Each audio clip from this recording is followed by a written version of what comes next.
మీ personal interviews మరియు వ్యాపార ప్రకటనల కొరకు ఈ నెంబర్ని సంప్రదించండి. హలో ఫ్రెండ్స్, ఈరోజు మళ్ళీ మంచి వంటింటి చిట్కాతో మీ ముందుకు వచ్చేసాను. చాలామంది ముఖం చేతులు తెల్లగా ఉంటూ మెడ మాత్రం నల్లగా ఉంటూ ఉంటుంది. దీనికి రకరకాల కారణాలుండొచ్చు.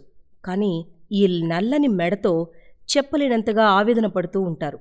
రకరకాల వైట్నింగ్ క్రీమ్స్ కూడా రాసి అప్లై చేసి ఆ నలుపు విరగకపోవడంతో ఎంతో బాధపడుతూ ఉంటారు.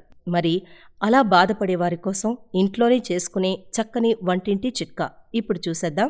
ఇందుకోసం మనకు కావలసినవి బియ్యపిండి, రోజ్ వాటర్, శనగపిండి, తేనె. ఇప్పుడు ఈ చిట్కా తయారీ విధానాన్ని చూద్దామా? ముందుగా శుభ్రమైన ఒక బౌల్ తీసుకుని అందులో 4 చెంచాల బియ్యపిండి, 3 చెంచాల శనగపిండి, 2 చెంచాల తేనె, 4 నుంచి 5 చెంచాల రోజ్ వాటర్ వేసి బాగా కలపాలి. మొత్తం ఇంగ్రీడియంట్స్ అన్నీ ఒకదానిలో ఒకటి కలిసేలాగా బాగా కలిపితే ఇలా పేస్ట్ లాగా వస్తుంది. ఇప్పుడు ఈ పేస్ట్ను బాగా ఒత్తుగా మెడకు చేతులకు పట్టించాలి. మోచేతులకు కూడా రాయొచ్చు. నలుపు ఉన్న చర్మం దగ్గరల్లా ఈ పేస్ట్ను పట్టించొచ్చు. అలా ఈ పేస్ట్ను పట్టించిన తర్వాత 10 నుంచి 15 నిమిషాల సేపు ఆరనివ్వాలి.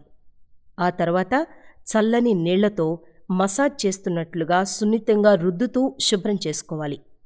ఇలా గనుక రోజూ చేసినట్లయితే మెడ మీద ఉన్న నలుపు త్వరగా తొలగిపోతుంది. చక్కని చర్మం మీ సొంతమవుతుంది.